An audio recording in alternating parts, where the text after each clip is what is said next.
So, we very much hope that Desmond Tutu becomes well much faster than it looked like the last few weeks. So that is very encouraging to hear him very alive and kicking.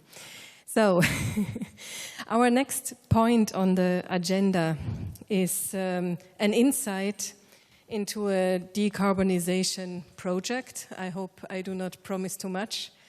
Olivier Rousseau, he's Executive Director of the French Pension Reserve Fund. He gives us an insight in how the pension fund, a very big one, is trying to do the right thing. And I will ask after that some questions. My name is Dagmar Dehmer. I work for the Tagesspiegel in Berlin, daily newspaper there. And then I will lead from this to the second panel. So you have the word. Okay, the slides will be made available, so I will run through some of them pretty fast and maybe use more time for others. The responsible investment framework of the FRR, you have it described. We are an institution managing 36 billion euros. We were created by the state in 1999. Our brief was to collect monies diverted from the French state budget and do our best with those monies with a view to being able to contribute to the increased costs of the pension regimes, first pillar pension regimes in France, at the time of the aging of the population and the stress on the pension system as we experience it everywhere. The time for us to disburse has started earlier than we thought, because there was a pension reform in 2010, and that marked the end of the appropriations of state money to the FRR, and on the contrary, in 2011, we started disbursing. The law sets a nominal liability schedule of 2.1 billion euros a year between 2011 and 2024. The great financial crisis and then the change in the status of the French Pension Reserve Fund has made us very busy for some time indeed. But when the situation started to settle down, we returned to our intense and motto of the early days of the FRR, whereby we want to be a very decent player in the ESG framework. So you have the portfolio briefly. What I want you to understand is we have in our portfolio, half of it is bonds, because we want to have a reasonable coverage ratio of our nominal liabilities, and half of it is performance assets, mostly equities. We can't be into illiquids because of the 2024 limit, which we don't know exactly what it is, but for prudence sake, we determined that we had to limit our investment horizon to 2024. So we have liquid assets mostly, and a lot of equities. Equities, that is passive management and active management. We have strong convictions. We believe that inefficient markets lend themselves very well to active management, and efficient markets can be best approached with passive strategies. It doesn't have to be necessarily capitalization weighted. It can be so-called smart beta or anything, but replicating an index is a low-cost solution, and that's good for the persons interested in the functioning of the FRR, at the end of the day, the French taxpayer. We have identified the carbon as a risk for us institutional investors. Our mandate is very clear. The law and our supervisory board tell us, we want you to give us as good as possible returns within the risk parameters that are allowed to you. The risk parameters means market risks. They also include ESG factors. And for example, we are very clear, we simply do not invest, so we divest, when it comes to companies that are involved in the manufacturing or selling of landmine or fragmentation ammunitions. And the reason for that is 100% clear to us. As individuals, of course, we don't like it, but it's more than our individual convictions. It is that France has signed the Oslo and Toronto conventions. I hope I don't, it's Canada, I think it's Toronto, I'm not 100% sure, but France has signed those conventions, France applies them. We are a public institution with French public money, state money. We have to respect it, that's very, very clear. But for the rest, we have identified carbon as a risk. Of course, as individuals, almost all of us support the fight for the transition towards a more renewable energy mix in the world and going away from the carbon issue, even though we are pragmatic by and large and we say that needs to happen. It can't happen overnight. But when we manage our portfolio, we take risks into account. Indeed, I mentioned it very clearly, and we have identified carbon as a risk. More precisely, our story goes back a year and a half on this carbon issue. We discussed a series of investment issues with an asset manager, which is Amundi. We do have close discussions with several asset managers present in the Paris Financial Center and sometimes elsewhere as well. And one of the themes they brought to us was, well, we have a low-carbon investment solution which will cost you nothing in terms of performance, but will protect you against a risk, the risk that states will put a price on carbon. And we were very quick at believing this was a great approach. Again, we try to put our hearts aside. We are investors with a brief, and we should not put too much of our feelings into what we do. But the concept that we could reduce substantially the risk for the portfolio that would derive from the price of carbon being created for good, and at the same time not having a expected reduced return was very convincing. And the concept actually had been started by Amundi with the Swedish AP4 fund. They had developed a methodology for such investments, but it was by and large, it was private indexes. And we at the FRR, we want to have public indexes. And also we saw an added benefit in putting together a public index that was the opportunity to get other investors interested in the topic and providing them with a new generation of ready-made, ready-to-use new indexes for passive replication.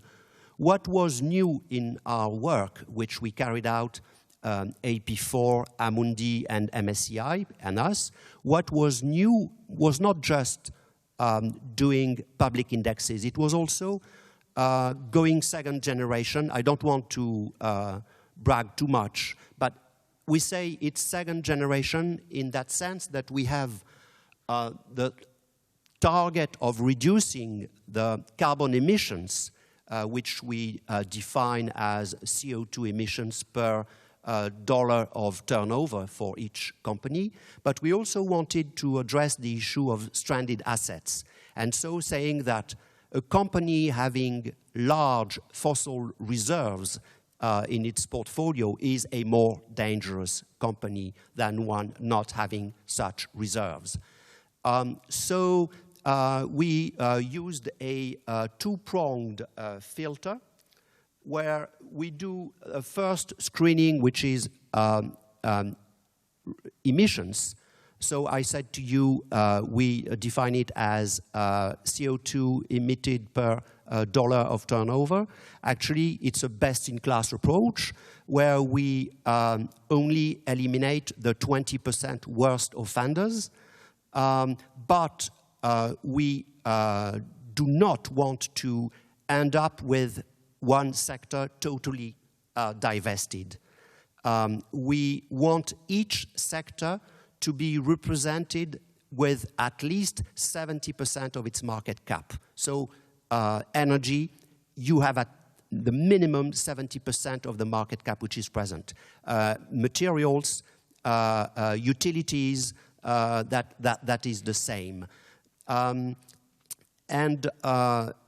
the second screening on reserves, we eliminate companies so as we will reduce the carbon content by at least 50%. We define in those indexes the carbon content in terms of carbon reserves divided by the market cap of the company. There is another method that we have heard about and which seems very seductive actually, and by no means we say that we have reached the perfect state of the methodology, but the other approach that is quite interesting would take the fossil fuel reserves and apply a coefficient to each of them in terms of their CO2 emissions. So basically you will say coal is just twice as bad as gas. And that is another way of defining your reserves, which is interesting, another avenue. But that's not the one we took for those low carbon leaders indexes. And the one we took is perfectly serious and viable. And so you combine these two, and the survivors after the two screenings are in the index. There's just a little bit of nut and bolts tweaking, because we want our indexes to exhibit very contained tracking error relative to the parent cap-weighted indexes. Why? Because, you know, for institutional investors like me, like Philippe Desfossés from ERAFT and other in the room, I apologize if I miss many people, but you know, it's all very nice to think that you have the good strategy, but at the end of the year, if you have underperformed the market reference, which is the cap-weighted index, it is not comfortable. If you have a very strong governance, that is survivable. But when you get 2 or 3 years in a row remarks saying, well, guys, we like you, you do a good job on average, but what did you do on that? It has an impact, and it makes you take not the right decisions and not at the right time. So thinking of how long the patience can be for underperformance is important, and a good marker of that was the tracking error. And we thought by controlling the tracking error, we could appeal to other investors as well. So some results. Well, I have to say the results are not what we expected. They are better than we expected, but it doesn't mean that suddenly, once we started our investments, we convinced the rest of the planet, investing planet, that there was a carbon danger. This is a long-term, at least a medium-term process. We believe it will play. It is maybe already some playing, but modestly. But of course, you have the situation on the oil prices, and essentially an index where you end up underweighting the oil-related sectors is probably going to do something nice to you. But, you know, on Europe, that was since the beginning of our investments in early November last year till the 19th of August. I make no representations as to what has happened since then. I mean, it's up and down all the time. Sorry, I have the numbers. I took them as close as I could. And so we have a outperformance relative to the parent index by MSCI of 2% on Europe. And on the US, it's now a little bit more than 1%. Well, that's fine. Again, that's not what we bought. We bought something that would perform in line with the normal cap-weighted index and would display outperformance if and when the rest of the investor community would go with us and do the same, but after us, and or if and when the states would become serious and put a price on carbon, and we believe this is not our job as investors to put a price on carbon. It's our job to look at risks involved by the price on carbon, but it's the government's job in the planet to put a price on carbon. And so it worked very well. We have invested a bit more than €1 billion in November last year, and we are on a march towards about €4.5 billion. We expect to reach that in the summer of next year. At the moment, we are at €2.5 billion decarbonized because we added €1.5 billion in smart beta investments that we decarbonized just a month and a half ago, with a thing which is, by the way, managed by Amundi. And here, it took us a bit more time because we wanted to be sure that we respected the smartness of our smart beta investment, the properties of smart beta. So we will add smart beta North America. We would do the same for Asia, and that's it. Do you come to the end? Yeah? That you is already are. End. Okay, perfect.